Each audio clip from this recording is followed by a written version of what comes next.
आज के भारत में पीड़ितों की सिर्फ चीखें ही नहीं, उनकी खामोशी भी अब खतरा समझी जाने लगी है। और जब कोई पीड़ित सवाल पूछने की हिम्मत करता है तो सबसे पहले उसी पर सवाल खड़े कर दिए जाते हैं। आखिर ये लोग वहां बैठे क्यों थे, वहां वे लोग क्यों थे?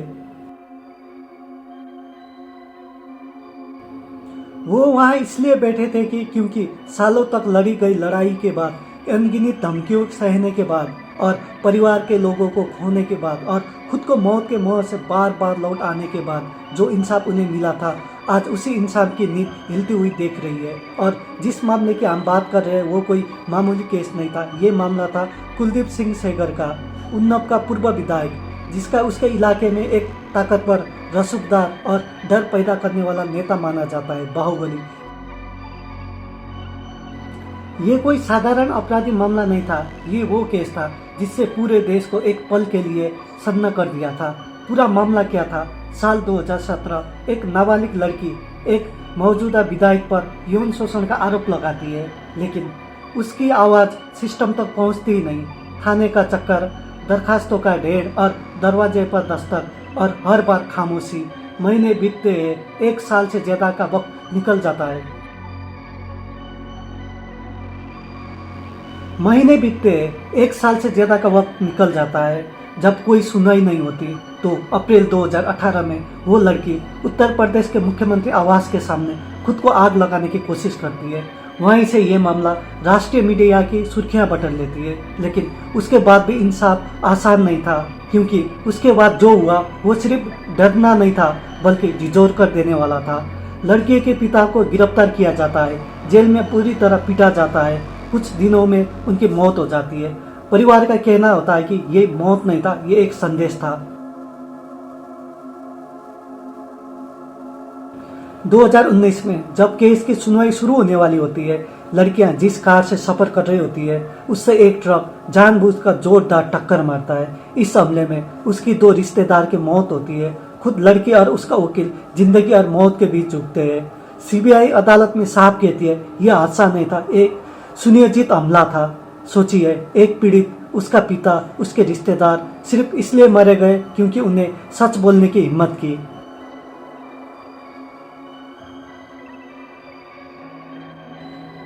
आखिरकार अदालत तक मामला कैसे पहुंचा? जब हालत हाथ से निकलने लगे तब सुप्रीम कोर्ट ने दखल दिया। मामला उत्तर प्रदेश से दिल्ली ट्रांसफर किया गया। तेज सुनवाई हुई। दिसंबर 2019 में दिल्ली की ट्रायल कोर्ट ने पोक्सो एक्ट के तहत आरोपी को आजीवन कारावास की सजा सुनाई। अदालत ने साफ कहा, आरोपी ने अपनी सत्ता और प्रभाव का घोर दुरुपयोग किया। देश ने राहत की सांस ली। लगा शायद देर से सही, पर न्याय हुआ।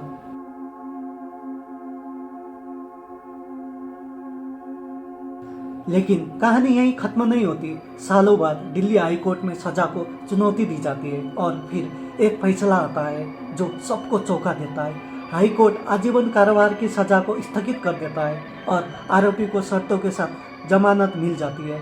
यहाँ एक बात बेहद जरूरी है, दोष सिद्ध रद्द नहीं हुई। आरोपी को निर्दोष घोषित नहीं किया, लेकिन फिर भी वो जेल से बाहर।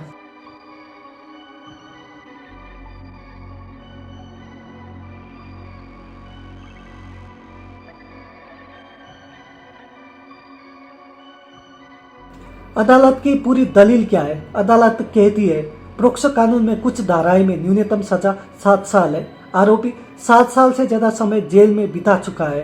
और सबसे अहम, अदालत कहती है कि एक विधायक को लोक सेवक बनना कानूनी रूप से पूरी तरह स्पष्ट नहीं है। बस यहीं से पूरा फैसला नई दिशा की ओर ले जाता है और यहीं से डर शुरू होता है, क्योंकि सवाल बहुत सीधा है।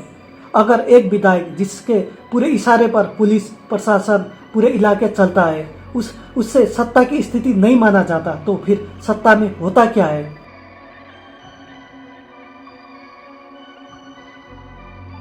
क्योंकि सवाल बहुत सीधा है। अगर एक विधायक जिसके इशारे पर पुलिस प्रशासन और पूरा इलाका चलता है, उससे सत्ता की स्थिति में नहीं माना जाता, तो फिर सत्ता में होता कौन है? अगर इतनी बड़ी कीमत चुकाने के बाद भी पीड़िता को सड़क पर बैठकर इंसान मांगनी पड़ी, तो आम आदमी किससे उम्मीद रखे?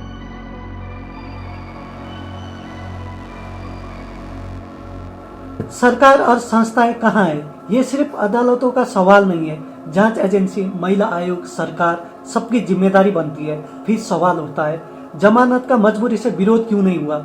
शीर्ष नेतृत्व की चुप्पी क्यों है? पीड़िता को आज भी सड़क पर क्यों बैठना पड़ा है? कानून कागजों से नहीं, नियत से मजबूत होती है।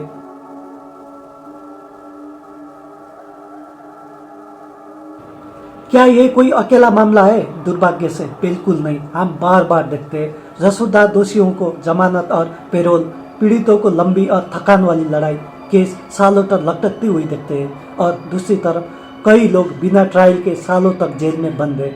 ये असामान्यता और चयनात्मक न्याय भावनाओं को पैदा करती है, और यही भावना लोकतंत्र को नींव को खोखला करती है।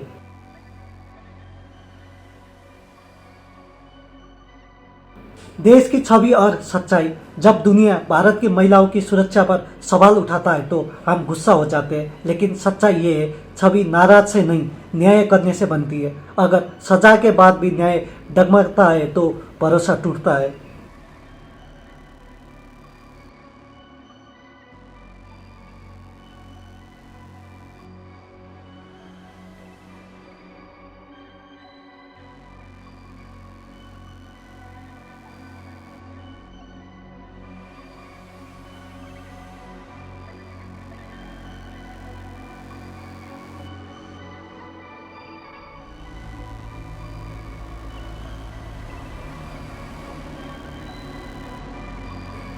अंतिम बात, ये किसी पार्टी की लड़ाई नहीं है, ये किसी विचारधारा के मुद्दा नहीं है, ये एक सवाल है।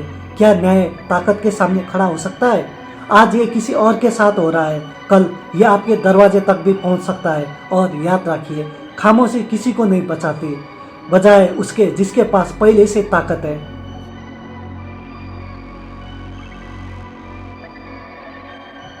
उम्मीद करता हूँ आपको ये वीडियो पसंद आया होगा। अगर वीडियो अच्छी लगी हो तो लाइक जरूर करें, चैनल को सब्सक्राइब करें और वीडियो अपने दोस्त के साथ शेयर करें। मिलते हैं अगले वीडियो में, तब तक के लिए धन्यवाद। जय हिंद।